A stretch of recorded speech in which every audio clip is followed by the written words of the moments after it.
The sun hung low over the small village of Umuocha, its orange glow settling over the clusters of mud houses and narrow, dusty roads. Children laughed as they chased each other barefoot, their playful squeals piercing through the sound of women pounding cassava, and men calling to each other after long days in the fields. In one of the cramped houses at the edge of the village lived Adanna, a girl of 15 years. Adanna was the eldest daughter of Okonkwo, a poor farmer known for his strong will and booming voice. With 7 children under his roof, the man carried the burden of feeding and clothing his family alone, since his wife, Nena, had fallen ill years ago and now spent most days on her sleeping mat. Though Adanna's life was marked by poverty, she stood out like a gem among dust. Her beauty was the kind spoken of in whispers, the kind that made men stop in their tracks. Her almond-shaped eyes shone with quiet intelligence, and her skin glowed dark and smooth like polished mahogany. Men traveling through Umuocha would often pause when they saw her, their gazes lingering longer than they intended. But while others noticed her beauty, Adanna dreamed of more, something beyond marriage and children, beyond the limits her father's house had drawn for her. Adanna.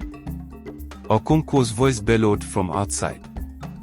She snapped out of her thoughts and hurried to the door. Okonkwo stood in the fading light with a deep frown on his face, a sack of yam balanced on his shoulder. "Where is that lazy boy of mine?" "Chijioke," he roared again, calling for her younger brother. Adanna sighed and stepped forward. "Papa, let me carry it." He looked at her and shook his head. "What will I do with a daughter like you? You should be married by now." "I am strong enough to help, Papa," she replied, holding her head high. Okonkwo grumbled but handed her the sack. She heaved it inside without another word. Her father often muttered about her stubbornness, how she refused to listen when he told her she was of age, that it was time she married a man who could provide for her. He couldn't understand her unwillingness to settle.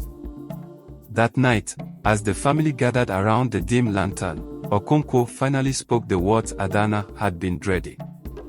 "Tomorrow, Chief Ik will come with his people to discuss the marriage." Silence filled the room. Adanna froze where she sat, her eyes wide with disbelief. Chief Ik was an older man, well in his 50s, who already had 3 wives. The thought of becoming his 4th wife turned her stomach. "Papa," she began softly, but Okonkwo raised his hand. "I have made up my mind. Chief Ik is wealthy. He will take care of you and the rest of this family." Adanna turned to her mother for support, but Nena's weary eyes avoided hers. She knew her mother was too weak to intervene. She could only sigh and close her eyes as if to block out the conversation. "But I don't want to marry," Adanna said firmly, her voice cutting through the quiet.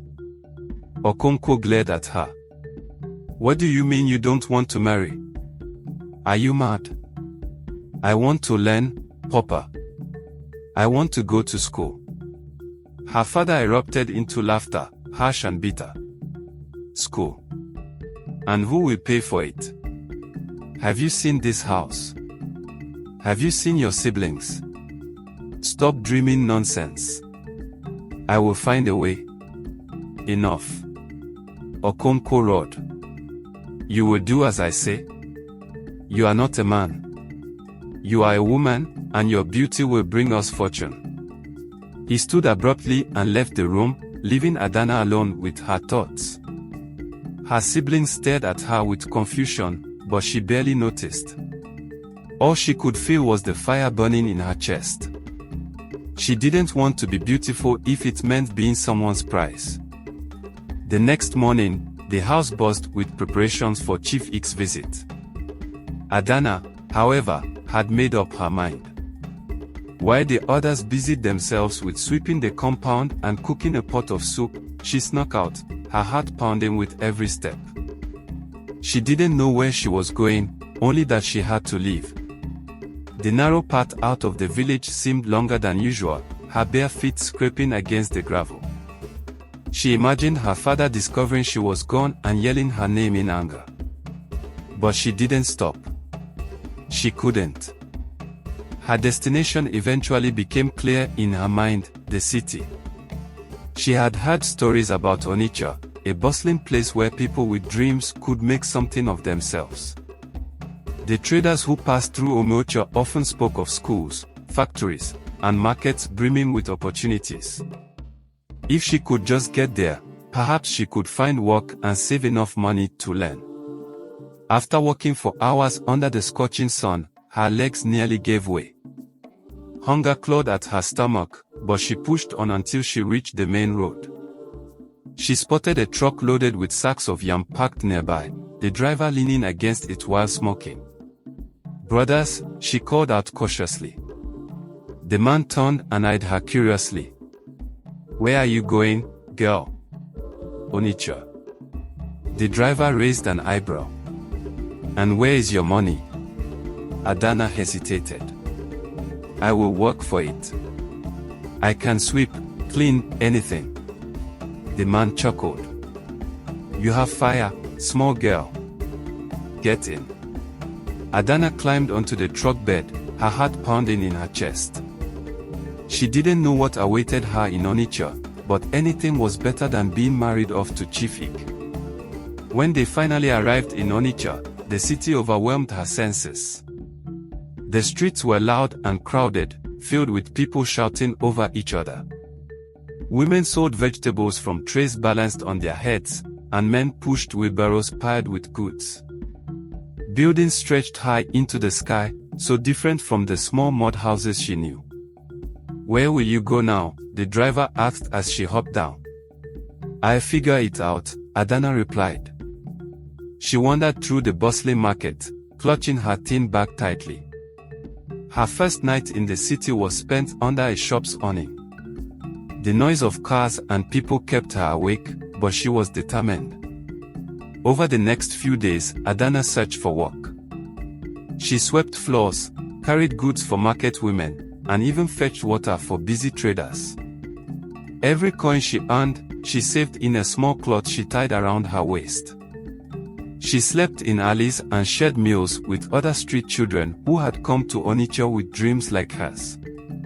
One day, as she carried a tray of oranges for an elderly woman, she noticed a building with a sign that read, "Grace Academy, Evening Classes for Adults." Her heart leapt. She approached the small office and asked a woman sitting at the desk about the classes. "You want to learn?" the woman asked, surprised. "Yes," Adanna replied firmly. "But I don't have money yet." The woman studied her for a moment. "If you help clean the classrooms every evening, you can join the lessons for free." Tears welled in Adanna's eyes as she nodded eagerly. "I will do it." That evening, Adanna swept the dusty floors of Grace Academy with energy she didn't know she had. When the other students arrived, some as young as 10, others as old as 50, she sat quietly in the corner with her notebook and pencil, ready to learn. Months passed. Adanna's days were long and grueling. She worked in the market from morning until afternoon, then rushed to Grace Academy to clean before joining the evening classes. The other students admired her determination, and the teachers took notice of her sharp mind. She devoured every lesson, reading, writing, arithmetic, determined to prove to herself and the world that she was more than a girl to be married off. News of Adanna's life in the city eventually made its way back to Onitsha. At first, Okonkwo was furious. He ranted to anyone who would listen about his disobedient daughter. But as the months turned into years, and people began to speak of Adanna's progress in Onitsha, even he felt a glimmer of pride, though he refused to admit it. At Grace Academy, one of the teachers, Mrs. Oluchi, saw Adanna's potential and offered to sponsor her further education. "With your intelligence and work ethic, you could achieve so much," she told her. "Adanna, there's a scholarship program to study abroad. I think you can qualify." Adanna blinked in disbelief. abroad. With your grades and dedication, you could achieve anything, Mrs. Oluchi said. Months later, after grueling exams and interviews, Adanna received a letter. She had earned a scholarship to study medicine in England. She held the paper in trembling hands, tears streaming down her cheeks. She arrived in England with little more than dreams and determination. The cold weather shocked her, but she adapted quickly. Adanna spent years buried in textbooks, working late nights to support herself while excelling in her studies. Her professors admired her intellect and work ethic.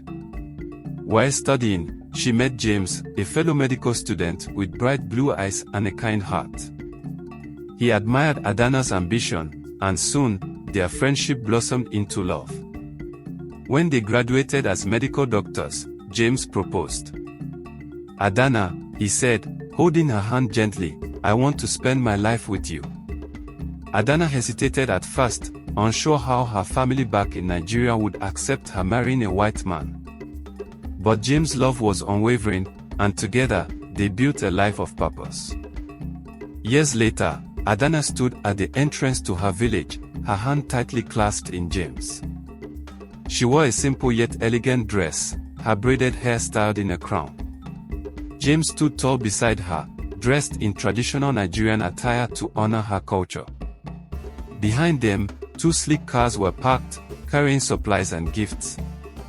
The villagers gathered, whispering in awe as the woman they once knew as the farmer's daughter returned, radiant and accomplished. Children stared wide-eyed at the tall, fair-skinned man beside her. When they reached her family's compound, Okonkwo was sitting under a tree, his once powerful figure now softened by age. His face froze when he saw Adanna, his daughter, standing before him, a woman of poise and confidence. "Papa," Adanna said softly, kneeling to greet him. Okonkwo's lips quivered. "Adanna." "Yes, Papa. I have come home." She introduced James, who knelt respectfully before Okonkwo. At first, Okonkwo said nothing, his pride and confusion warring inside him. But as Adanna spoke of her journey, her struggles, triumphs, and dreams, tears welled in his eyes. "You have made me proud," he finally whispered. Adanna turned to her siblings, now teenagers, and handed them books and school supplies. "Education changed my life," she said. "Now it's your turn." Over the next year, Adanna poured her energy into transforming Umuocha. She used her savings to build a school, ensuring every child, boy and girl, had access to education. The building was painted bright blue, its sign proudly reading, Adanna Memorial School. Next came a small hospital equipped to care for the sick. She named it after her mother, Nene Medical Center. Villagers who once dismissed her dreams now sang her praises. At the school's opening ceremony, Okonkwo, frail but proud, stood beside Adanna. "Your mother would have been proud," he said, his voice thick with emotion. As children ran into the classrooms, laughter filling the air, Adanna knew her journey was far from over. Her story had begun as a fight against the limits of her birth, but now it had become a source of hope for others. That evening, as the sun set over the village, Adanna sat beside James, their hands intertwined. "You did it," James said softly, looking at the school and hospital standing tall against the golden horizon. "We did it," Adanna replied with a smile. Her eyes shimmered with quiet triumph, knowing that her legacy would live on in every child who dared to dream, in every sick person who would find healing. She had proved to herself and the world that she was more than just beauty, she was strength, resilience, and hope. This is the end of my story.